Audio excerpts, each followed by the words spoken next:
चित्ररूपी दर्पण का मार्जन कैसे होगी? श्री कृष्ण संकीर्तनम।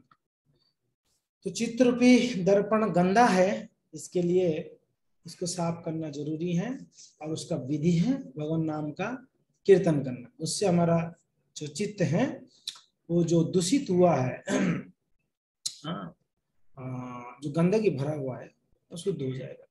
उसके बाद भव महादावाग्नि निर्वापणम ना, इसका हम जो है चर्चा प्रारंभ कर रहे थे। तो लास्ट क्लास में आप निरंजन शेष सुने होंगे। तो भव, ये भव शब्द का अर्थ क्या है?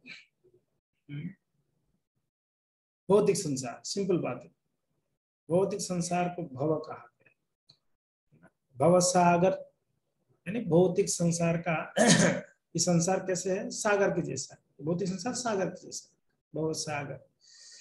कहते ना भव बंधन है ना, क्या है? भव बंधन है कि नहीं? तो भौतिक संसार को भव कहा गया है। भव महादावाग्नि। महादावाग्नि क्या है?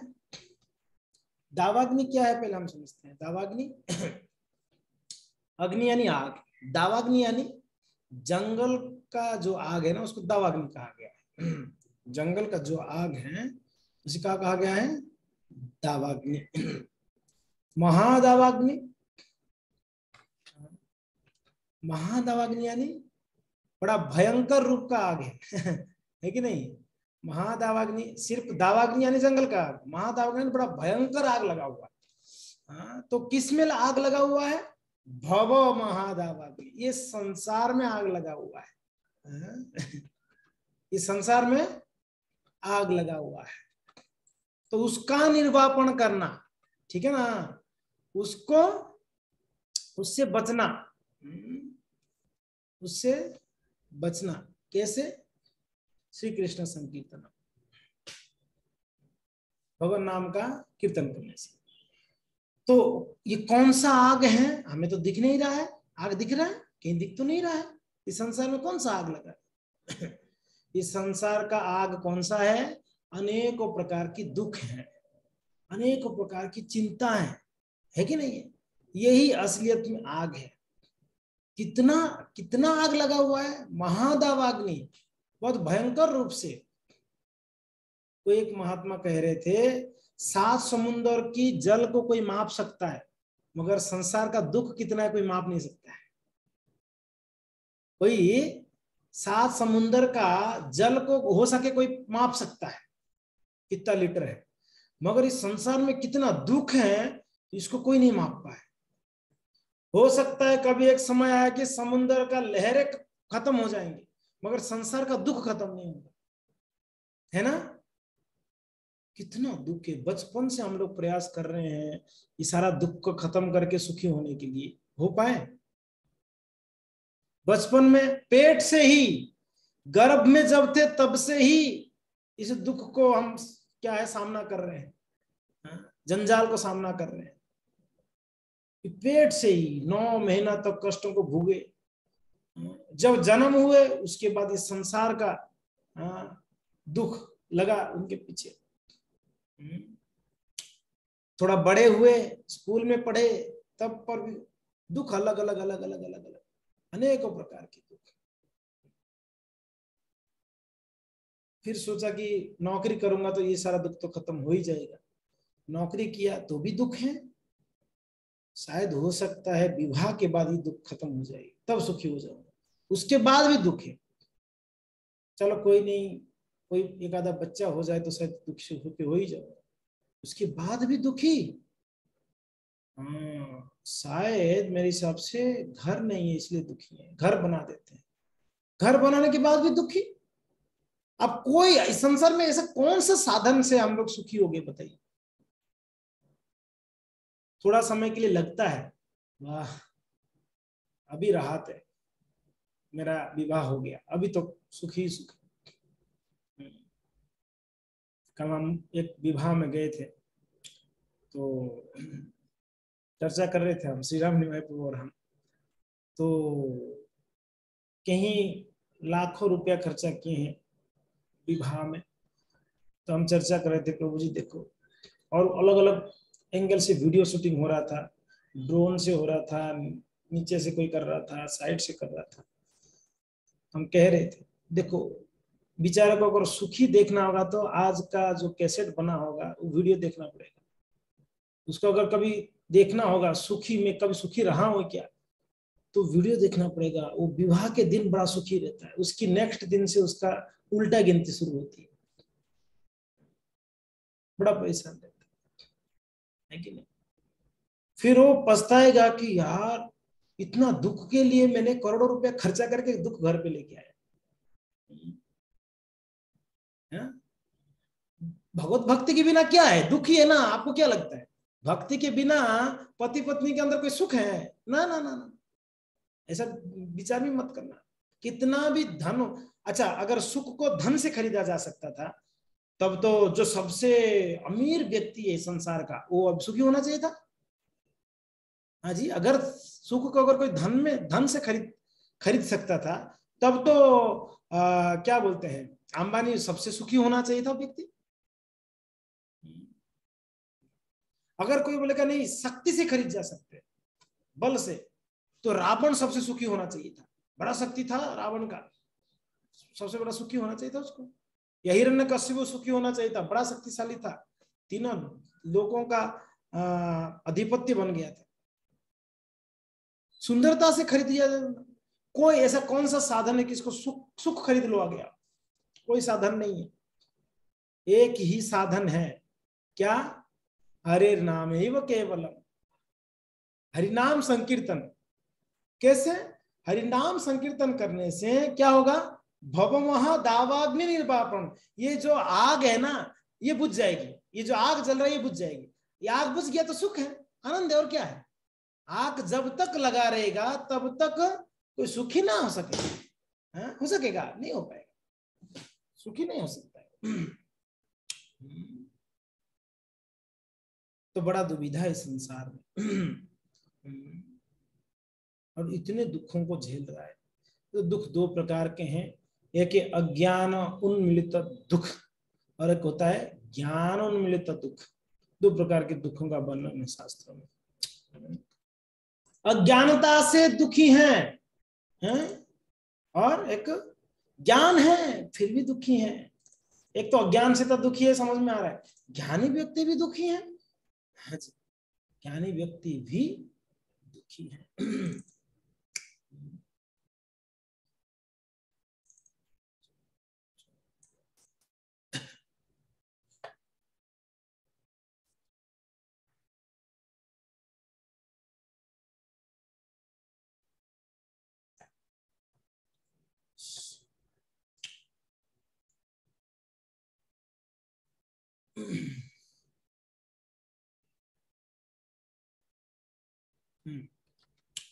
तो दो प्रकार का दुख है, एक है अज्ञान उन्मिलित दुख और एक ज्ञान उन्मिलित दुख। जिसे उदाहरण से हम समझ सकते हैं अज्ञान उन्मिलित दुख क्या है। जैसे आप भरत महाराज जी का चरित्र हम अगर चर्चा किया जाए, भरत महाराज जी सब छोड़ के, घर छोड़ के गए तप करने के लिए, भजन करने के लिए, है ना। एक हिरण के प्रति आसक्त होकर क्या हुआ, इतना आसक्त हुए सारा भजन छूट गया, सारा भजन छूट गया। ये अज्ञान है, ये बड़ा अज्ञान है। उनको नहीं पता है अंत काले च मामे बस माना कुत्ता कलेवरम, जैसे भाव होगा वैसा शरीर प्राप्त होगा। पता होने पर भी अज्ञानी, उस अज्ञान के कारण भरत महाराज जी ने वो, अच्छा रिजल्ट क्या है उसका, ये अज्ञान उनमें तो दुख से रिजल्ट क्या है, आगे क्या हुआ, उनको हिरण शरीर लेना पड़ा, उनको हिरण शरीर प्राप्त हुआ, है कि नहीं। अभी 7वां स्कंद में कुलीन पक्षी का वर्णन आता है, आपने पढ़ा होगा। 7वां स्कंद में कुलीन पक्षी, ये कुलीन पक्षी की बाहर गया था, उसकी पत्नी जाल में फंस गया है। जब ये आया देखा पैर से नीचे जाल में फंसा हुआ है उसकी पत्नी, बेचारा बहुत दुखी हुआ, बहुत दुखी हुआ। और क्या किया, उसकी पत्नी को बचाने के लिए उस जाल में जाके बैठा, वो भी फंसा। ये अज्ञान है, देखते देखते फंस गया।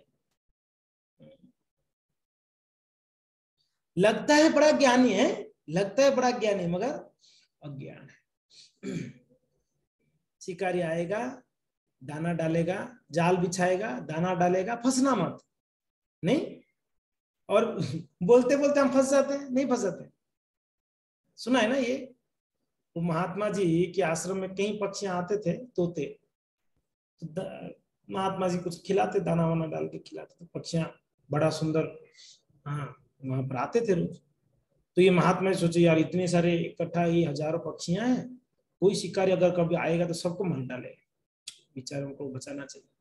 तो सबको ट्रेनिंग दिया, सबको ट्रेनिंग दिया, रटा दिया, बोलो शिकारी आएगा, तो सब लोग धीरे धीरे बोलने लगे शिकारी आएगा। कुछ समय सिखाने के बाद जाल बिछाएगा, वो भी बोलने लगे जाल बिछाएगा, दाना डालेगा, वो लोग भी बोलने लगे दाना डालेगा, सारे पक्षियां, फंसना मत, वो भी बोल रहे फंसना मत। तो महात्मा जी सिखा दिया, सारे बढ़िया से सीख गए सारे पक्षियां हैं। एक दिन महात्मा जी कहीं गए थे आश्रम से दूर कुछ भिक्षाटन करने, एक शिकारी आकर, हाँ, जाल बिछाया, दाना डाला, सारे पक्षियां पेड़ के ऊपर से बैठ के रट रहे हैं, शिकारी आएगा, दाना डालेगा, जाल बिछाएगा, फंसना मत, सब रट रहे हैं। रटते रटते सब उतरे दाना खाने के लिए, सब लोग जाल में फंसे। और जाल में फंसने के बाद भी क्या रट रहे हैं, शिकारी आएगा, जाल बिछाएगा, दाना डालेगा, फंसना मत। अब देख लो कितना बड़ा गहन अंधकार, अज्ञान है। सिर्फ रटने से थोड़ी ज्ञान हो जाएगा। नहीं होगा ना। जैसे मंगलाचरण रट लिया, ज्ञान हो गया मंगलाचरण का ना। हम बोलते हो मैं ज्ञान अति मेरा अंधस्य ज्ञान अंज, इसका अर्थ ही नहीं पता, हम रट तो लिए हैं मगर उसका अर्थ नहीं पता है, तो ज्ञान नहीं हुआ है ना, है कि नहीं। जैसे मंगला आरती है, गुरुवाष्टकम, हमने रट तो लिया है, क्या हमको ज्ञान हो गया। हमने मंगला आरती अच्छे गा भी सकते हो, अच्छे धुन से गा सकते हैं, मृदंग बजाकर गा सकते हैं, नहीं, हारमोनियम बजा के गा सकते, मगर ज्ञान थोड़ी ना हुआ है कि नहीं। तो वैसे इसको कहते हैं अज्ञान उन्मिलित तो दुख, अज्ञानता से जो दुख प्राप्त होता है उसको अज्ञान उन्मिलित दुख कहते हैं। पुरंजन महाराज जी का भी प्रसंग है भागवत में। तो वैसे ज्ञान उन्मूलित दुख क्या है, ज्ञान उन्मूलित, अजामिल का प्रसंग ले लीजिए। अजामिल का प्रसंग में आप देखेंगे, अजामिल बड़े पंडित था, ब्राह्मण था, है कि नहीं, है ना। उसको सारा ज्ञान था, सब ज्ञान था कि नहीं था, सब ज्ञान था। आप देख लो भागवत में, उसको सब पता था, ब्राह्मणों का गुण क्या है, ब्राह्मणों का कर्म क्या है, सब पता था उसको। मगर वो जब फंसा, अभी देखो इसमें फायदा क्या है, अज्ञान उन्मिलित तो दुख में तो क्या है, उसका रिजल्ट क्या होता है, आगे जाके बड़ा भयावह होता है। जैसे भरत महाराज जी का शरीर क्या हुआ, हिरण्य शरीर हो गया, है नहीं। कुलीन पक्षी का क्या हुआ, वो जाके वापस मर गया उसमें। मगर ज्ञान उन्मिलित तो सुख में, अब अजामिल का प्रसंग में उनको ज्ञान था, उन्होंने अपने इंद्रियों की विषय भोग के अट्रैक्शन से उन्होंने फंसने के बाद जब उन्होंने, हाँ, यमदूतों को देखा और विष्णु दूतों का वार्ता सुना, तब तो वापस उनको ज्ञान है। तो बीच में उनको जो ज्ञान, वो दुख हुआ था उनको, है ना, कितना कष्ट सहन करना पड़ा, उनके परिवारजन को पालने पोसने के लिए मारना धरना, हाँ, कितना चोरी चपाटा करना पड़ा उनको, बड़ा दुख थे। मगर जब वापस उनको देवताओं भगवान के दूतों का दर्शन हुई, तो उनको वापस अनुभव हुआ, हो मैं कहाँ फंसा था दुख में, दुखमय सागर। फिर उन्होंने भजन करे और उनका कल्याण हो गई। तो ये ज्ञान में तो दुख है, समझ में आ रहा है ना, ये ज्ञान में,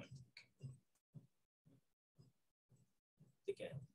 तो ज्ञान उनमें तो दुख में क्या होता है, आगे जाके रिजल्ट अच्छा होता है, अज्ञानता से रिजल्ट जाके खराब होता है, ठीक है। अंतर इतना ही, अंतर इतना ही। तो इसलिए प्रभुपाद बहुत सुंदर, भागवत में एक श्लोक है, उसमें प्रभुपाद बहुत सुंदर वर्णन करते हैं, देख लो, बहुत सुंदर वर्णन है कहते हैं इस संसार में गृहस्थ आश्रम दावाग्नि के तुल्य है, इसमें तनिक भी सुख नहीं है और मनुष्य क्रमशः अधिकाधिक दुख में उलझ जाता है। पारिवारिक जीवन में चिरंतन सुख के लिए कुछ भी अनुकूल नहीं होता। गृहस्थ आश्रम में रहने के कारण बद्धजीव पश्चाताप की अग्नि से संतप्त रहता है। कभी वो अपने को अभागा मानते हुए कोसता रहता है, तो कभी वो कहता है कि पूर्व जीवन में शुभ कर्म ना करने के कारण ही वो कष्ट का भागी बन रहा है। कितना सत्य बात है। सुखदेव गोस्वामी को पता है, वो गृहस्थ नहीं थे वो, मगर उनको पता है गृहस्थ जीवन कैसा है। इतना दुख है इस गृहस्थ आश्रम में।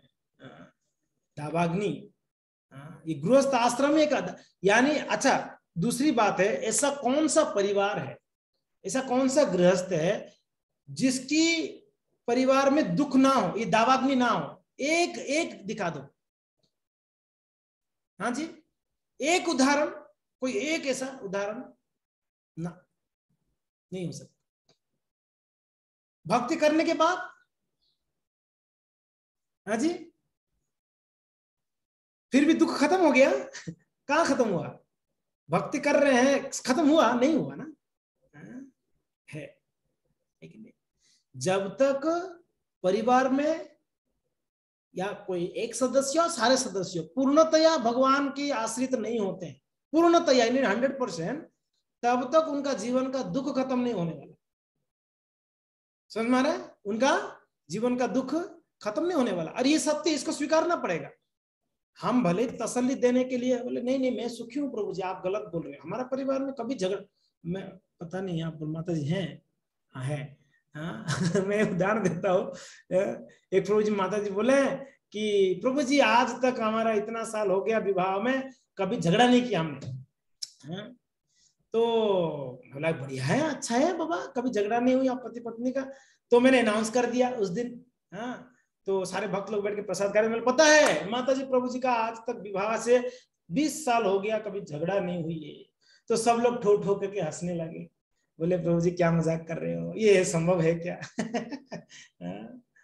है नहीं संभव, सच में नहीं है संभव, संभव नहीं है। जब तक परिवार में पति पत्नी दोनों भगवान का पूर्ण शरण नहीं लेते हैं, क्योंकि ना कहीं थोड़ा भी शरणागति में कमी होगा तो मतभेद हो जाएगी। पूर्ण शरणागति होने पर ही जाके मत मिलेगा दोनों का। क्या जी, सही बोल रहा हूं कि गलत बोल रहा हूं? कई ऐसे पति पत्नी है, भक्त है, दीक्षित भक्त है नहीं, मगर झगड़ा नहीं होती है? होती है जी। क्यों नहीं क्यों होती है? क्योंकि ना पूर्ण शरणागत नहीं है कि नहीं, हम बद्ध हैं, बद्ध अवस्था में है, इसके लिए हमारा झगड़ा। तो यहाँ पर जो ये आश्रम कहा गया है, इस संसार में गृहस्थ आश्रम दावा अग्नि के तुल्य हैं, इसमें तनिक भी सुख नहीं है। कहां से सुख है बताइए? कहीं सुख नहीं है। चलो मुझे तो अनुभव नहीं है सुख है कि नहीं, आप लोग को तो अनुभव होगा, है जी, आप सबको तो अनुभव होना ही चाहिए, हमें तो अनुभव नहीं है गृहस्थ आश्रम का। कितना सुख, आप लोग अपने मन को पूछ लो, कितना सुखी हूं मैं कितना सुख भोग रहा हूं गृहस्थ आश्रम में आकर? नहीं है ना?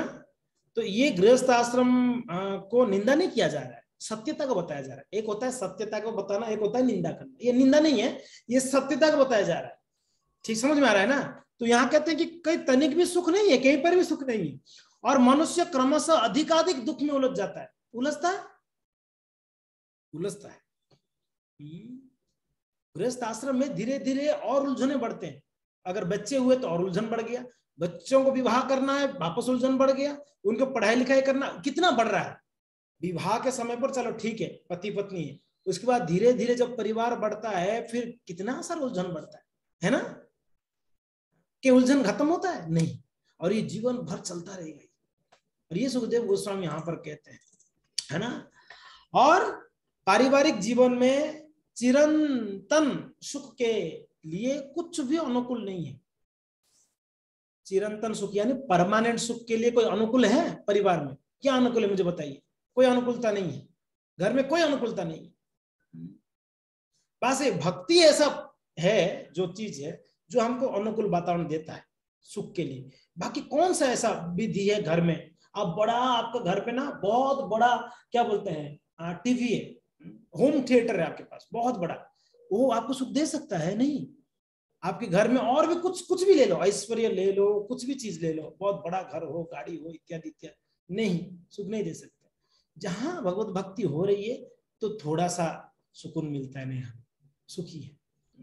आज एक माता जी फोन किए थे तो माता जी कह रहे थे अपना लीला प्रभु जी इतना दुख में भी जब हम संडे को आते हैं तो हमें एक चैन की सांस मिलती है कि चलो कृष्णा कम से कम हम ये 2-3 घंटे तो दुनिया से परे हैं, है कि नहीं, दुनिया से परे आ गए हैं। हाँ, वो अपना रियलाइजेशन बतला रहे थे माता जी कि, और फिर कह रहे थे कि प्रभु जी उस 2 घंटा का जो एसोसिएशन रहता है वो फिर हफ्ते भर उसको याद कर करके हम जी लेते हैं।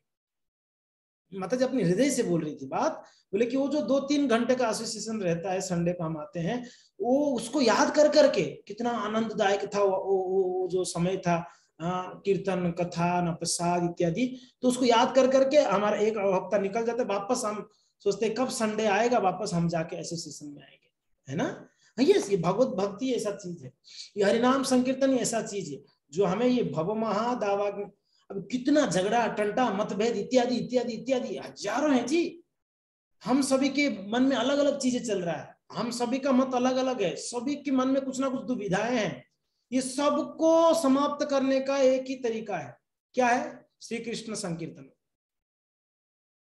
श्री कृष्ण संकीर्तन, जितना श्री कृष्ण संकीर्तन होगा उतना सबके हृदय में भी दावा अग्नि लगी हुई है, सबके घर पे लगा हुआ है, कहीं बचा ही नहीं, अग्नि हर तरफ फैल गया है।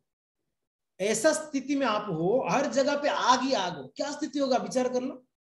हर जगह पे आप किधर भी जाओगे आग लगा हुआ और जल रहे हो, एकदम फर्स्ट क्लास जल रहे हो, तड़प रहे हो, ऐसा स्थिति से कैसे बाहर निकला जाएगा बाबा? भव महादावाग्नि, और इस आग को, और दूसरी बात है ये कोई भी 5 ब्रिगेड गाड़ी आके इस आग को नहीं बुझा सकता, कितना भी पानी से इसको बुझा नहीं सकते हो, बुझा सकते हो? नहीं, इसको बुझाने का एक ही तरीका है, क्या है? श्री कृष्ण संकीर्तन। श्री कृष्ण संकीर्तन प्रचुर मात्रा में क्या?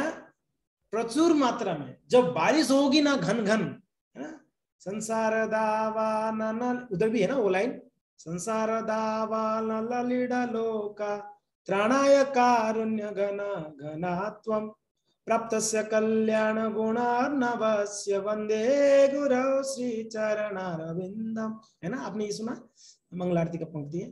तो संसार दावा, वहां पर भी वही लाइन है, संसार दावा नल लीड़ा लोका, दावा नल लगा हुआ है, उसको बुझाने का क्या तरीका है?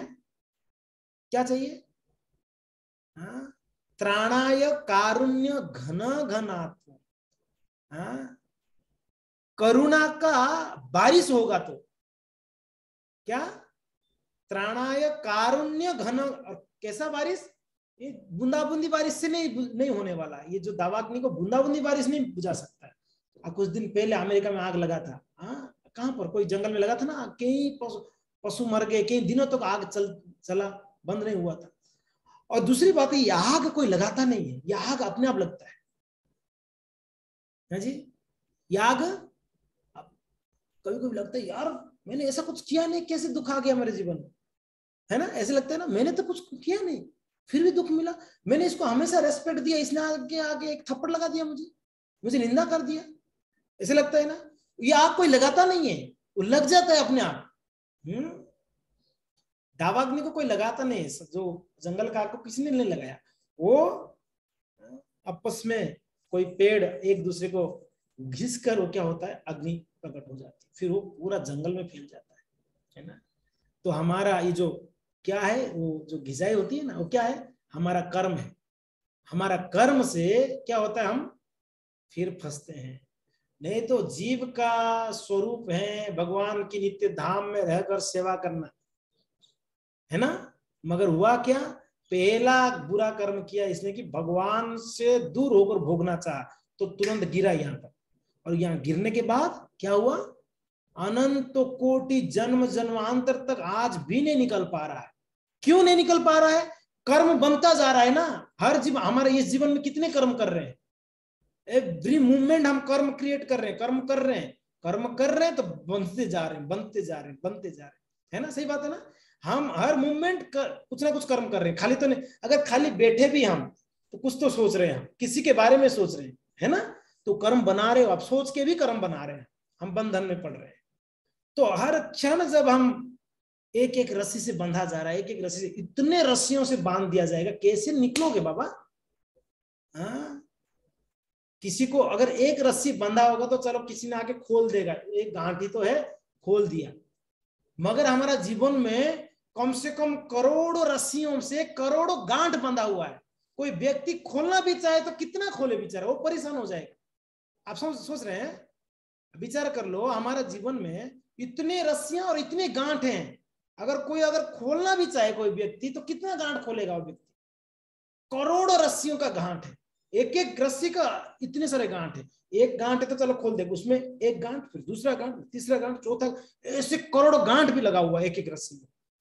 अगर एक रस्सी को कोई काट भी दिए तो कितना रस्सी है, कितना काटेगा वो व्यक्ति? इतना जकड़ में पड़े हुए हम लोग, विचार हम सोचना चाहिए हमें। इसीलिए तो यहाँ पर ऐसे शब्द यूज किया गया है। महाप्रभु क्या बोले? भवो महादावाग्नि, हर तरीके से बंधन में हम चाहते हैं मुक्त होने के लिए, मगर बंधे हैं, डाल दिया गया इस संसार। चाहते हैं निकलना मगर निकल नहीं पा रहे, क्योंकि ना जितना निकलना चाहते हैं, जितना उछल कूदल करते हैं, उतना और फंसते जा रहे हैं, है ना? जितना इस संसार में कोई प्रयास करता है ना, वो उतना फंसते जा रहा है। इसके लिए त्राणाय कारुण्य घन घन, करुणा का बारिश धुआंधार अगर होगा, घन घन, बड़ा बिजली चमकते हुए जो भयंकर बारिश होता है ना, एक दो दिन नहीं, कुछ हफ्ते तक कंटिन्यू बारिश जब होती है, तब जाके ऐसा आग शांत होगी, समझ?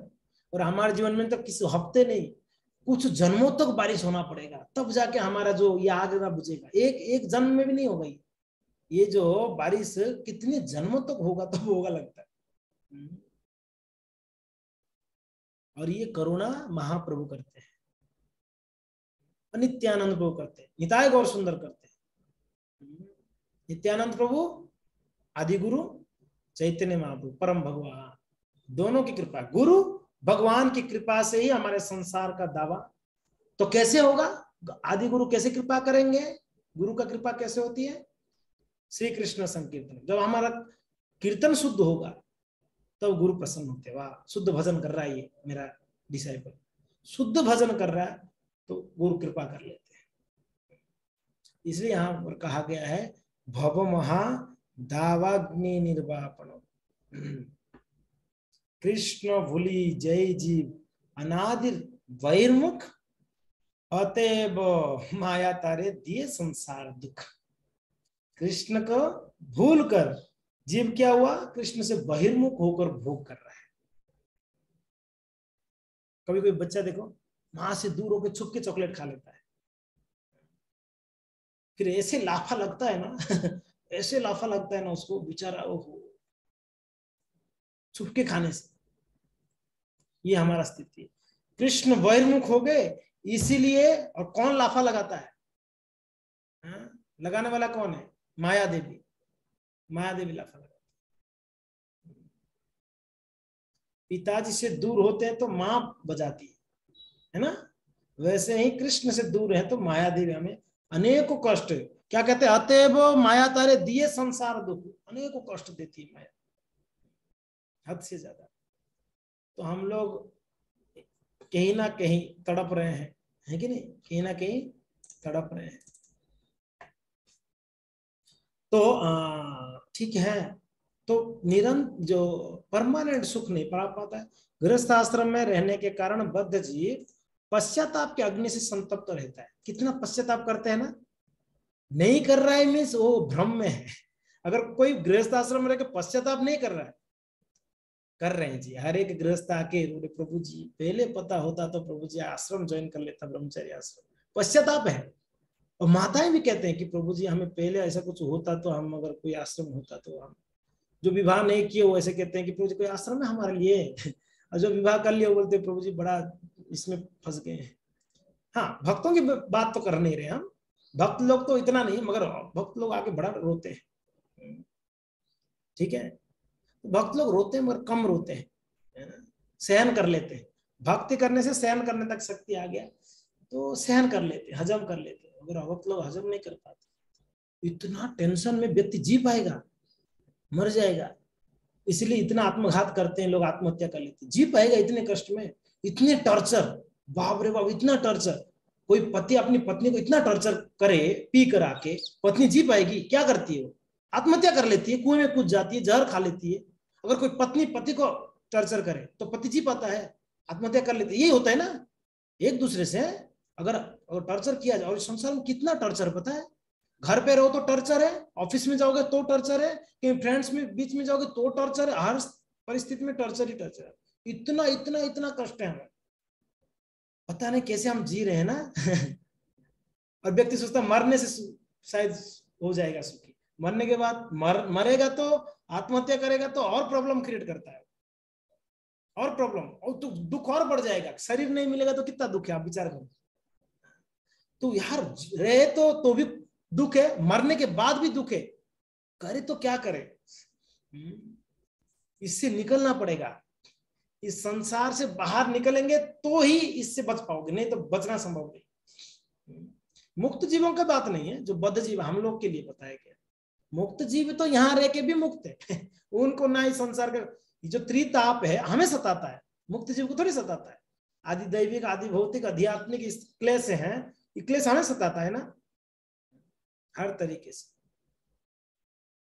तो देखिए कितना कष्ट है, पश्चाताप करते हैं सब लोग, है ना, बड़ा पश्चाताप करते हैं। कभी वो अपने को अभागा मानते हुए कोसता रहता है, अपने आप को बड़ा कोसता है, ओह मेरा ही दुर्भाग्य है, ऐसा पत्नी मिला, देखो कितना अच्छा पत्नी उसका, वो कोसता रहता है, वो सामने वाले का पत्नी कितना अच्छी है, मैं ही फंस गया ऐसी पत्नी के चक्कर में।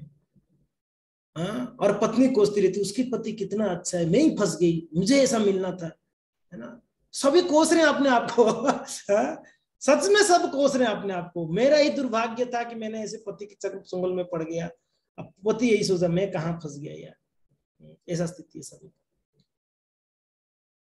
पता नहीं सबको। ये सुखदेव गोस्वामी, पता नहीं उनको कैसे पता है सब। सुखदेव गोस्वामी बोल रहे हैं, हम थोड़ी बोल रहे हैं। और ये कितनी सत्यता है इसमें, बहुत सत्यता है, बहुत सत्यता है इसमें। और ऐसा है ये दुख हम बोल भी नहीं पाते, क्यों? हमने ही सिलेक्ट किया था, हमने ही चुना था पार्टनर, हम किसी को बोल नहीं पाते। दुख को अंदर ही छुपा के रखते, किसको बोले तो ताना मारेंगे, है ना। मेरा एक मित्र फोन करा था कुछ दिन पहले, बड़ा दुखी होके बोल रहा है मनमत यार तेरे पास आऊंगा या तो मरूंगा, दो ही ऑप्शन है मेरे पास, तू मुझे रखेगा नहीं रखेगा बोल। ले तो पहले समझा रहा था, आज तो आया नहीं, तो अभी तो नहीं, तू नहीं रखेगा तो मैं मरूंगा। बोले यार तू मरेगा तो मरेगा, मैं कहाँ रखूं तो तेरे को। हाँ सच में, 1 घंटा बात किया, बेचारा बहुत दुखी था, बहुत कष्ट है, ऐसा स्थिति है। भक्ति की नहीं करने से देखो कितना परेशान है, बहुत परेशान। भक्ति करने से कम हम एडजस्ट कर लेते हैं, ठीक है कोई बात नहीं, वो डांटेंगे तो डांटने दो, लेकिन नहीं, सहन करना है। वो भी बेचारा डांट डांट के सोचता है किसको डांट रहा हूँ, ना कोई रिप्लाई करता है ना क्या है, दिमाग खराब है, वो भी सोचता है। लेकिन तो बड़ा सुंदर बात है। अपने को कोसता है तो कभी वो कहता है कि पूर्व जीवन में शुभ कर्म नहीं करने के कारण ऐसा कष्ट, फिर कभी कभी कोसता है और सोचता है कभी कभी यार मैंने पूर्व जन्म में कुछ तो बुरा किया इसलिए ऐसा मेरा पत्नी मिली है, कुछ बुरा ही काम किया होगा। पत्नी सोचती कोई बुरा किया नहीं, अपना पूर्व जन्मों को कोसता है, याद करके दुखी होता है। तो कुल मिला के वो दुखी है, कुल मिला के वो दुखी है। प्रभुपाद जी देखिए श्लोक के एकदम मीन्स तात्पर्य के प्रारंभ में बतला दिए, संसार दाहवा नललीड़ा लोका त्रणाय कारुण्य घना घना।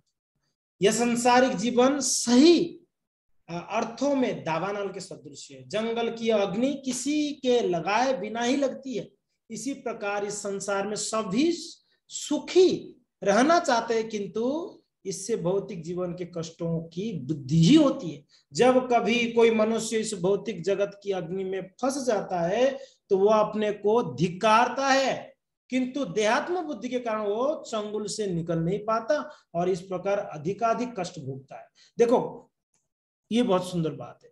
वो क्यों निकल नहीं पाता है? देहात्म बुद्धि के कारण वो नहीं निकल पाता। ये शरीर को ही आत्मा मान बैठा है, इसकी वजह से सारा झंझट है जी। जब उसको ये रियलाइज हो जाए कि मैं शरीर नहीं हूं, आत्मा हूं, तो आत्मा की धरातल पर अगर कार्य करने लगेगा तब तो इस चंगुल से निकल पाएगा, तब तो कुछ आशा रहेगा कि ना निकल पाऊंगा अभी। और वो प्रोसेस क्या है? श्री कृष्ण संकीर्तन। वो प्रोसेस क्या है? श्री कृष्ण संकीर्तन। ये संकीर्तन से ही चित्त का शुद्धि होगी। चित्त का शुद्धि होगा तो ही उसको बुद्धि आएगा, मैं शरीर नहीं हूं बाबा, मैं आत्मा हूं। अगर आत्मा हूं तो आत्मा का काम क्या है? रोज आरती में कोई है हो गया सब, मैं आ रहा हूं, है ना? तो होगा। तो इसीलिए जो ये श्री कृष्ण संकीर्तन है ना भक्तों, ये कम करने से नहीं होगा, प्रचुर करना पड़ेगा। प्रचुर मात्रा में संकीर्तन जरूरी है, कम से नहीं होगा।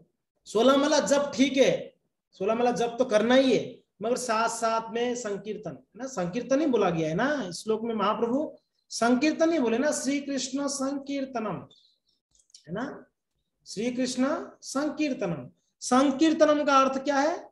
संग कीर्तन, साथ में मिलकर कीर्तन करना, साथ में मिलकर कीर्तन करना। वो कब होती है?